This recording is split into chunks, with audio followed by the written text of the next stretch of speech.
I'm pulling on my driveway. We all know what that means. It's time for the drive to work. Okay, so last fall, when Guilds of Ravnica came out, I started talking about the guilds, and I did 5 podcasts talking about each of the guilds at each stage of the 3 stages of, or 3 different times we visited Ravnica. And I said when Ravnica Allegiance comes out, I would do the other 5. Well, it's coming out, at least from my time frame. Came out a while for you guys. So I'm going to start with, we're going to go in order. So I'm going to start with the Azorius Senate, white-blue. So let's go back. So the very first time we did the Azorius was in Dissension. So it was one of the last guilds we did the first time we visited Ravnica. And at the time, we had a little bit of a problem, which was white-blue control was causing us problems in Standard. And so one of the dictums that came down to us was, hey, we really didn't want to add to any sort of white-blue control strategies. So, could you try to avoid Azorius being about white-blue control? Which is a little frustrating because that's like the whole idea of the guild is you want to capture sort of the low-hanging fruit. But we were like, okay, because we're team players, we're like, okay, how do we make Azorius not control-oriented? And so we were trying to figure out some way to do something that would be kind of cool and would feel white-blue, and that would have a little bit of we wanted a mechanic that sort of felt white-blue and sort of felt at home in a controller strategy without necessarily being too strong in control. And so one of the things, we walked through a lot of different ideas. Azorius has always been one of those guilds that has a very clear identity and a very distinct feel, but trying to get the mechanic that sort of makes sense. It's definitely one of the trickier guilds to design for, as you will hear about today. We tried a bunch of different things back in Dissension, and none of them were quite clicking. And then I got inspiration from, of all places, a silver-bordered black card. A card called Infernal Spawn of Evil. So for those who don't know, they're unglued. In Unglued, there was this piece of art that had gotten turned in. Ron Spencer is an artist, and he had turned in for some card. I forget what set it was. He was given, I don't know, some horrible, some horror to draw or something, and he ended up turning in this little mouse sipping cocoa as a joke. It wasn't his intent. Sometimes the artists will have fun with the art director and they'll submit a sketch that isn't the real sketch. They're just sort of messing with them. And so he turned in the sketch of this little mouse drinking this hot cocoa. Because one of the things about Ron Spencer, most people might not know, is he got his start doing greeting cards. And that he, in his greeting card life, did a lot of very cutesy drawings. And that when he finally got a draw of his own choosing in Magic, he tended to draw creepier things. So Magic players were associated with him drawing creepier things. But his background, as far as work, is he had drawn a lot of very cutesy things. So anyway, he had turned this in. Everybody laughed. But when I was working on Unglued, I remembered that picture, and I thought it was really cute. So I decided to build a card around it. And so the card I ended up building was called Infernal Spawn of Evil. And the idea was that this is the most evil thing in all the universe. And yes, it looks kind of innocent, but no, it really is the most evil thing in all the universe.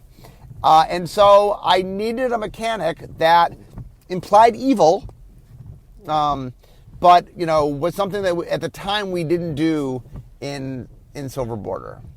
So the idea I came up with was, well, what if the card was this big scary thing, but while it sits in your hand, you can show it to your opponent and you can say, it's coming. And it would make them lose life because they'd be so afraid of the fact that this horrible thing was coming that they would just lose life because they were so scared about it. So the card was you can reveal it to your opponent, say it's coming, opponent lost life. You go do that once per turn. I'm not sure whether we restricted to upkeep or not, but anyway, you could only do it once per turn and on your turn. I think we did limit it to your upkeep once per turn. Anyway, so we did this. It was fun. But one of the things we realized after we did Unglued, Infernal Spawn Evil was very popular. was that the base mechanic of the card, I mean, the flavor of the card was a little silly, but the base mechanic of the card really wasn't that far away from something we can do. In fact, I said, well, what if we did that? What if the idea, like, one of the things in general about white-blue is it tends to play a slower strategy. Well, what if its cards could do something while sitting in your hand? That felt really like, it played into kind of the white-blue flavor without, without being, it's control-ish, but it just felt a little bit different. And the idea was that, white and blue kind of wants to sit there anyway. What if we give it some resource that you can use in your hands? And so then the idea is, so we made a mechanic we call forecast. So forecast says play this ability only during your upkeep and only once each turn. So the idea was you have these cards. During your upkeep, they have an ability in your hand. And we wanted the ability to be pretty cheap and pretty small. And the idea being that if you cast this during your upkeep, and then you cast the card during your main phase, that there might be some synergy between them. We really liked the idea that what the card is doing while you're waiting to cast it, and when you finally cast it, that there's some synergy there. For example, there was one card that made 1/1 flying tokens, and then it was a creature that its power and toughness were equal to the number of flying creatures. So the idea is you could slowly build up these flying creatures, and when this finally came out, the fact that you spent turns building it up meant that this mattered. So there was a lot of give and take on forecast, but in the end, I think that we decided we liked forecast. That what ended up happening is that it ended up having a much narrower design space than we thought. For two reasons. One was we liked the idea that there was synergy between what you were doing, like what the spell did when you cast it, and what the spell did when you revealed it. Now, there are a couple different subsets. Number one was ones that were synergistic. I do something different, but they're synergistic. Number two was some of them were like, I do something in larger scope, but I can do a little tiny version of it. So doing it ahead of time kind of does a taste of a larger thing. And there still were a few others that were thematically connected. Usually they're thematically connected. We try to make them mechanically connected. But it turns out that the subset of things you can do... the other reason it was tricky is you have to do this as an upkeep effect. Well, there's only so many things that make sense that you want to do during upkeep, and so it wasn't, it had to be something that made sense. Like it couldn't be reactionary. It was essentially cast as a sorcery. It was cast only during your upkeep. So it wasn't, you were never going to react to something. It wasn't like, wait, if your opponent did something during your upkeep, you could do something. So they had to be things that were sort of more proactive than reactive. And a lot of blue effects are more reactive. So there was a limitation of sort of how many effects that you could do, and that definitely had an impact. And then the combination of things you could do together, so it ended up making it something that was, I liked a lot of the designs we made. I think the cards sort of, this was one of those mechanics that had a little bit of a poetry to it, where you really sort of got the, like it was kind of neat to see how you can make them work together. And so I did enjoy forecast. I do think we made some fun forecast cards, but they were tough to do. Okay, then the set came out. The audience was okay with forecast. If I remember correctly, it wasn't loved, wasn't hated. It was very middle-of-the-road mechanic, I believe, how the audience rated it. And once again, it's one of those mechanics that's very card by card, meaning the mechanic in a vacuum, like some mechanics, like, this is what it does, and you can grade it hearing the mechanic. Forecast is kind of like if we tell you the mechanic and you're like, I don't get it. Like, you got to see cards. The mechanic, without its execution, you don't understand what it's doing. So it is definitely a more nuanced mechanic. And in general, nuanced mechanics don't tend to be received quite as well. just because it's a little harder to wrap your brain around the entity of what it is. But anyway, we did it. It got, like I said, there was some. It wasn't completely disliked or anything, but it wasn't a runaway hit either. Okay, so now we get to Return to Ravnica. So in the first time, Azorius was in the third set. In the second visit, it was in the first set of Return to Ravnica. And the restriction, the being careful about control decks was something that happened in Dissension. But when we came back from Return to Ravnica, that wasn't the case. They were like, okay, let's lean in this time. White, blue is the control colors. That is what people expect. It matches the flavor of what Azorius was. Oh, let me talk about. Sorry, having not done this series for a month or two, I forgot. Let me talk a little bit about what Azorius means, and then I'll get into the mechanics of Return to Ravnica. So Azorius was white and blue.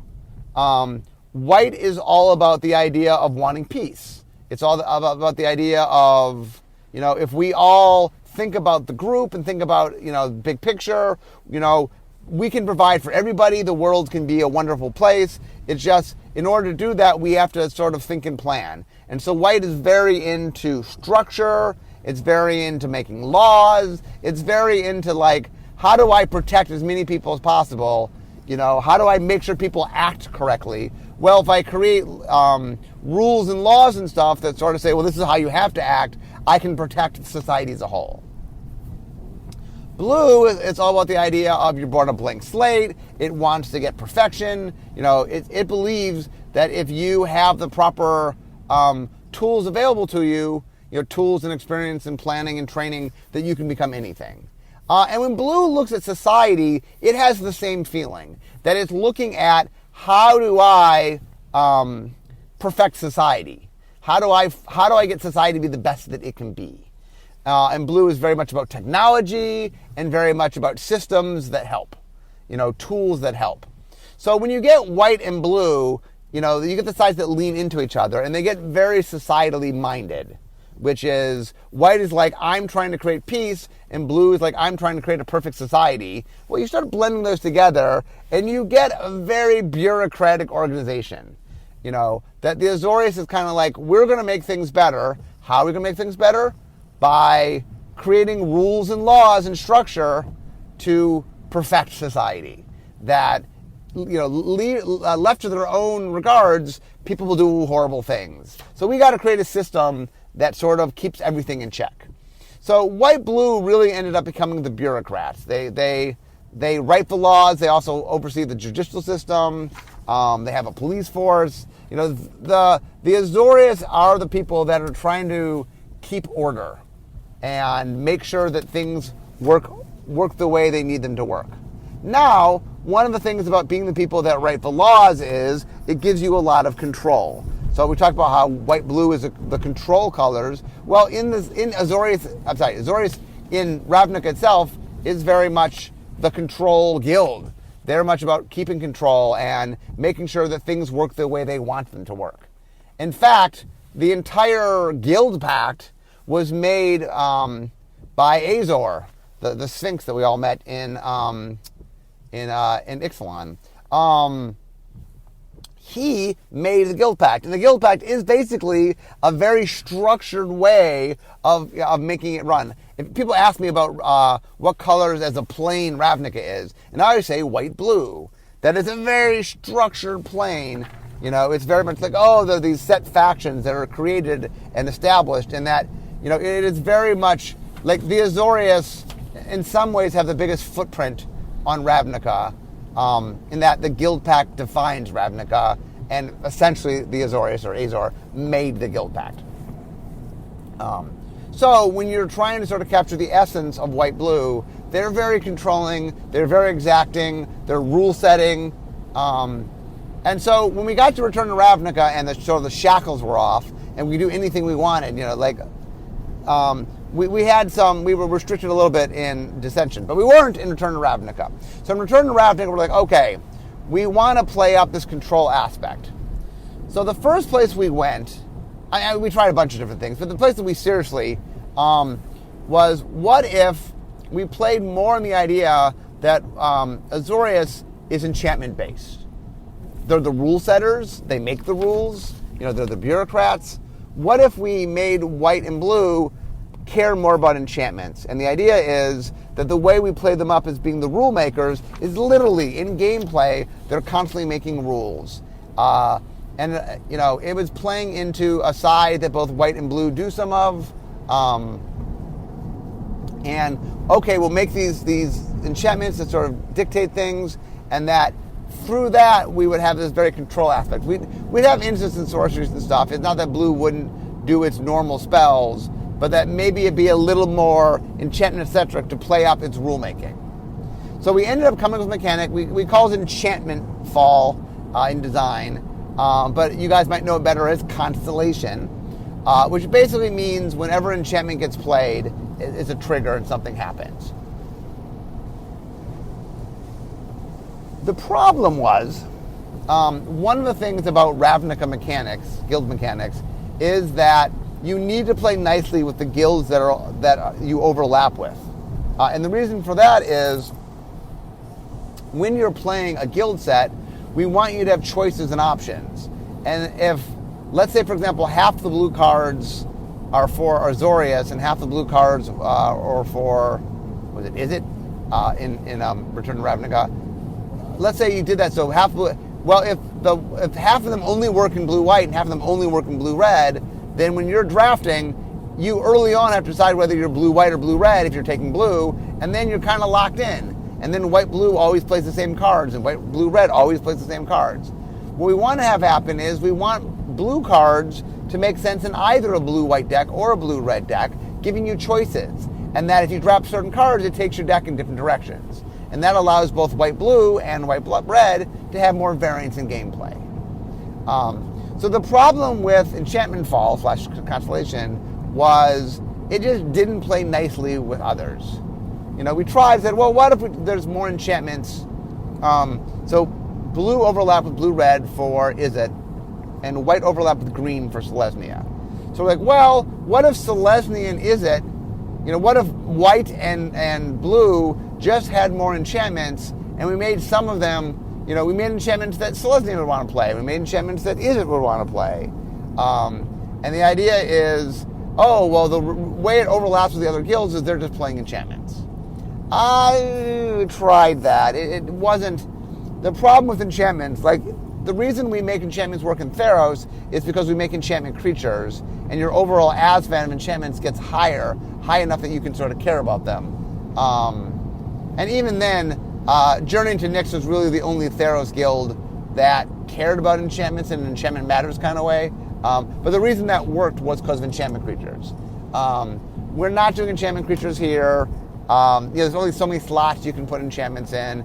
Izzet already has the problem of it's caring about instants and sorceries. So, trying to get Izzet to also play auras when it's already fighting play instants and sorceries, it just was a losing battle.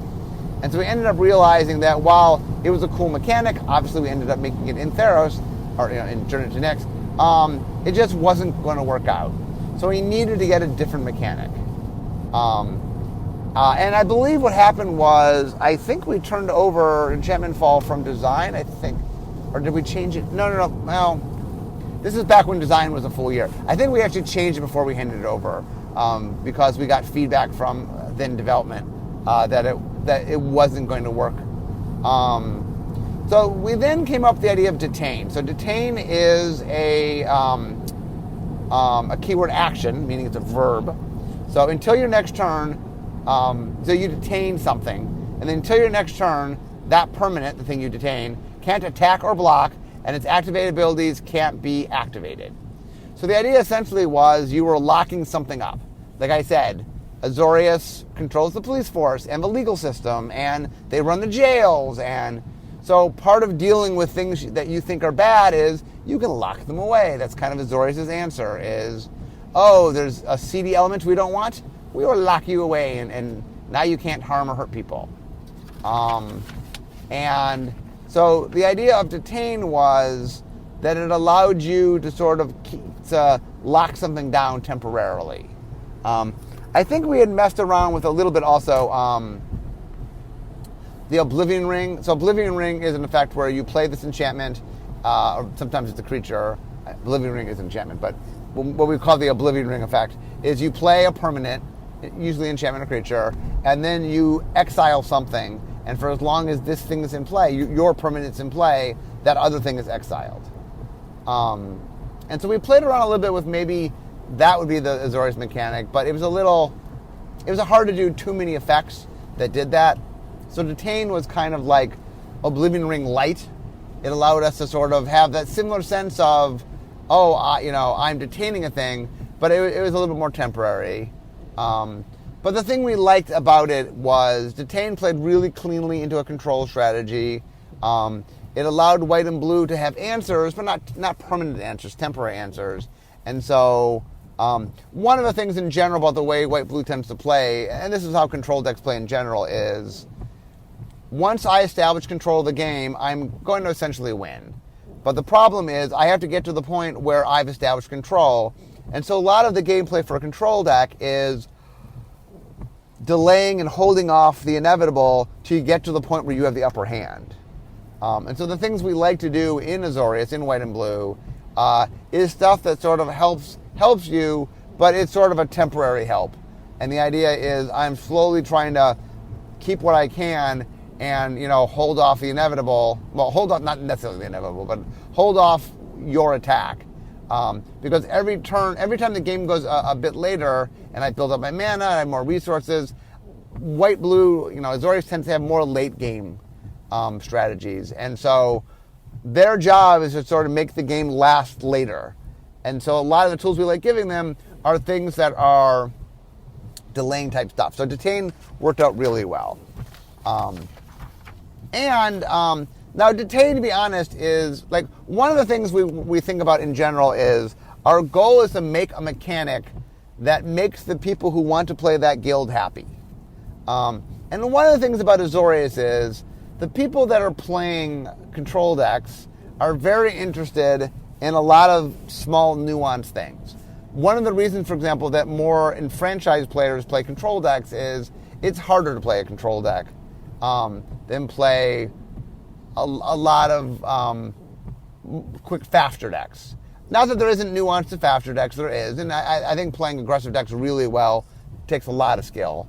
But if you're just starting to play, or not even just starting to play, but if you've been playing for a while, the idea of I play creatures and I attack with creatures is pretty straightforward. A lot of the control strategies is like understanding the nuance of exactly what spell do I need to counter and what am I supposed to unsummon, and and understanding like I need to get where I'm going, and there's a lot of very subtle plays that need to get there. So the thing that we like for Azorius mechanics is Azorius mechanics don't need to be splashy. They don't need to be, we want to do something that the player that wants to methodically think things through and gain incremental advantage over time, tend to lean toward white-blue or blue-black. And so we want to make a mechanic. And Detain, what we said was, look, Detain is not an exciting mechanic. It's not a splashy mechanic, but it is a functional mechanic, and it is a very useful mechanic. And for the kind of player that likes Azorius, it's a really interesting mechanic. For example, I can detain something. What do I want to detain? What's the threat? What I'm saying? Like, one of the things the Azorius players really enjoy doing is being a good Azorius player is understanding the board state, is understanding your opponent and their resources, and knowing what part you're supposed to be afraid of. Because Detain is kind of like a counterspell, which is, look, they have a lot of permanents. Which one do I care about? Which one am I trying to stop? And knowing sort of where the threat lies gives you more power to play better. And Detain plays right into that. So Detain did a little bit better than Forecast.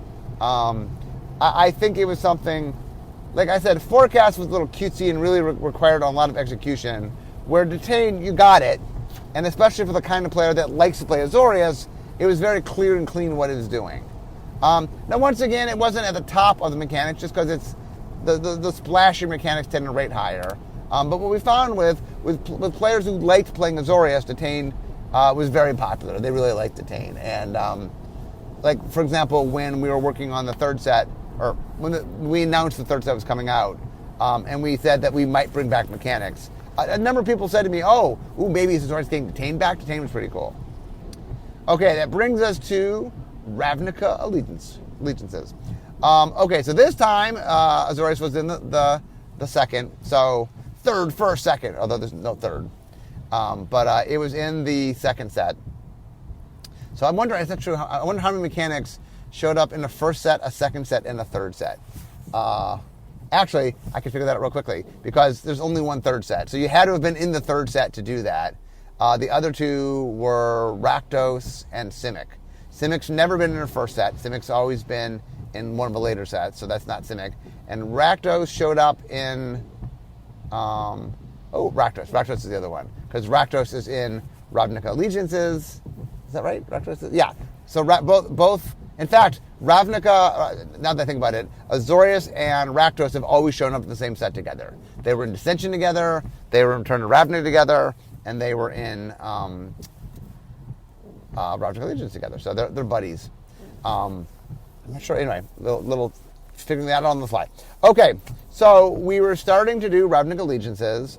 Remember, we did the vision design for all 10 sets at once.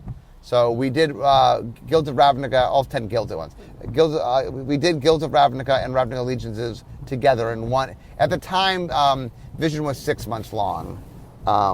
We went to the 3-in-1 model. It shifted over to 4 months. But anyway, it was 6 months at the time. We worked with them together, though. And the idea we had for Azorius was really interesting. So let me walk you through it. It is something, of all the mechanics that we made that, when I get to Orzhov, I'll talk about Debt. Debt was probably my favorite mechanic we made that didn't end up getting to print. But my second favorite was Precedence, which I'll talk about in a second. So once again, we started from a place of, we like the idea that Azorius' rule setting, but we also understand that it has a lot of, it wants a lot of incremental advantage. So one of the things that I noticed is that the nature of how Azorius plays is it tends to like to have permanents that have enter the battlefield effects, especially creatures.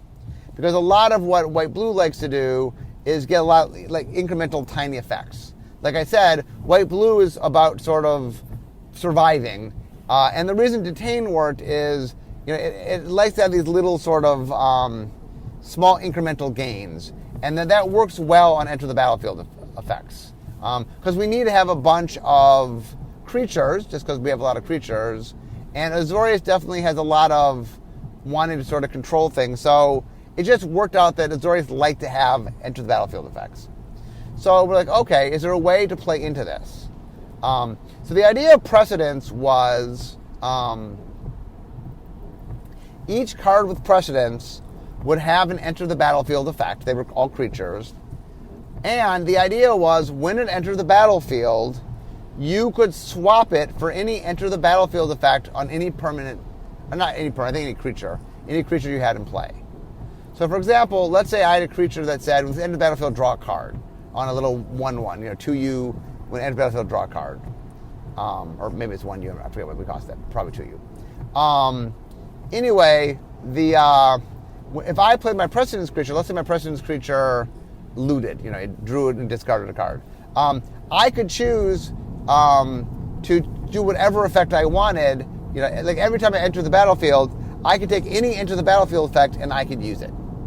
I think Precedence originally, the first version we tried you only could swap for another Precedence creature. So it's like I have an enter the battlefield effect, but if there's another Precedence creature, I could use their enter the battlefield effect. And then we said, you know what, it's just more fun if instead of using Precedent ones, because it's very parasitic, what if I could use any enter the battlefield effect? Because if I can only use Precedent effect, it's hard to overlap with the other guilds. But if I can overlap with any enter the battlefield effect, well, that just means, okay, the ones connected to me have to have enter the battlefield. So when we get to Ravnica Allegiance, let's see, white overlaps with Orzhov, and blue overlaps with Simic. So the idea is, okay, well, if I want to make my white cards work for both Azorius or Orzhov, and I want my blue cards work for both Simic and Azorius. All I need to do is just have enter the battlefield effects. Well, at the time, Simic had proliferate, which wanted to have a bunch of enter the battlefield effects, and black and white, Orzhov had debt, which debt mostly was an enter the battlefield effect. It just was working really cleanly. Like the mechanics that, the other things we're using tended to be on enter the battlefield effects anyway. It was a perfect seaming thing. So we changed it to make it open-ended so you could do any enter the battlefield effect. Okay, so we hand off. Vision hands off, okay, this is what we want, precedence. That's our mechanic. So when it got to set design, there were a couple problems precedence had. One was the rules. That it's very easy to say, oh, well, I just get any enter the battlefield effect. Yeah, you get it. Sometimes things that conceptually are very easy to understand get much more complicated when you have to write them out. What exactly is an enter the battlefield effect? You know what I'm saying? And I worked with Eli when it was in Fission, and Sam, who led Ravnica Allegiance, worked with Eli after, and that it just was a lot wordier and just not as clean or as clear as we wanted. And the other problem was we were making a set with 5 mechanics. That's more mechanics than we tend to put in a set these days. It was making it a little bit complex to have 5 mechanics, so we wanted to make sure that each mechanic wasn't itself too complex. And the Azorius precedence was also kind of complex. It was wordy, it had rules issues, it was complex. It played really well. Well, I take it back. It was a lot of fun. It was a very fun mechanic. The problem was when play design started getting their hands on it and do a little bit of testing, because we were saying any enter the battlefield effect, enter battlefield aren't of equal power level. And the problem was, if I can make my precedent cards anything, well, the correct strategy was play a strong enter the battlefield effect, and then just make every precedent effect the same effect. And that kind of what we wanted was, like the goal of the design was, we wanted you to always have choices and options, and you wanted you to choose different things. And we could control that if we limited it to just precedent creatures, because then we could set a bar for sort of like how powerful is a precedent, on a precedence creature, how powerful is the enter battlefield effect, and we can make those kind of even if we wanted to. But then that made it not synergistic with the other guilds. And anyway, after dealing with all the different issues, set design decided that while it was splashy and fun, it just had enough issues that it wasn't worth, they needed to find a new answer. So they went in search of a different mechanic. As far as the future of precedent, I believe the following to be true. The biggest problem right now is the wordiness of explaining when enter the battlefield effect is. We keep talking about one day keywording enter the battlefield just because of every piece of text we use. If we could shorthand any piece of text, it is something we use a lot. So if one day we sort of shorthand and we essentially keyword it, that would make this mechanic have a lot easier time rules-wise defining what you're talking about. Because if there's a word and you can say whenever the word happens, it just makes it less wordy. I don't know quite how to solve the play design issue. I guess if you knew you were doing the mechanic and you, in the sets and standard around it, you were a little bit more vigilant about it. It's the kind of mechanic that, like, in the right time, in the right place, with a bunch of work, maybe it could work. It is a very, very fun mechanic. So anyway, I'll leave with I'm not saying we'll never see it. It is a particularly fun mechanic. It was fun. If we can make you actually have to pick different things, that was really fun to do. So anyway, maybe one day we'll do precedence, but it has a lot of baggage to it, and it had too much baggage for a guild mechanic. Okay, so Sam and his set design team then set out to find a mechanic that would play nicely with Azorius. And due to the factor of what else was going on, all the other guilds were doing mechanics that really leaned heavily into doing creatures.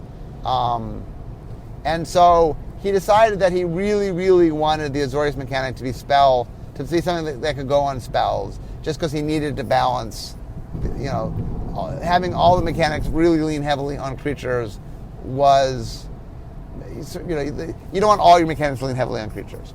So, and another strike against precedence, by the way, although I think the other things were a bigger strike against it. So they spent a lot of time looking at different spells. So the idea was, what's a spell-based mechanic that really hit the flavor of Azorius? And once again, the Azorius player tends to be someone who's more into nuance, it's a little more spiky of a guild. And so they were looking for something where there was interesting decisions to make that sort of gave you incremental power if you understood how to use it correctly. And then I'm not sure how they got there, but there was a cycle of cards we did. Where did we do them? Was it Odyssey? I think it was Odyssey. Where I was, we had done some cards in Invasion where you could spend extra mana to cast them as instants. And the idea, like Rout is the famous one, where it was a Wrath of God, but it destroyed all creatures. But if you spent 2 extra mana, you could play as an instant. And I like the idea of caring about things that could be either instant or sorcery.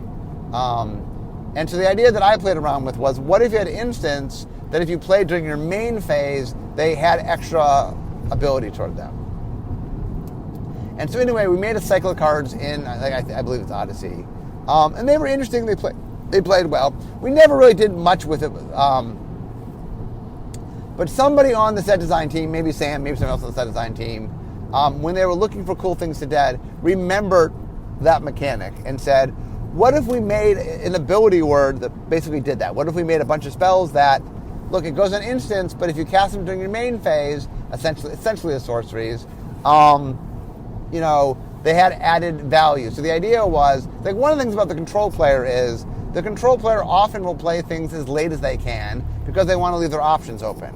So one of the neat things about Addendum is that it really says, well, on some level, I have kind of a split card in my hand.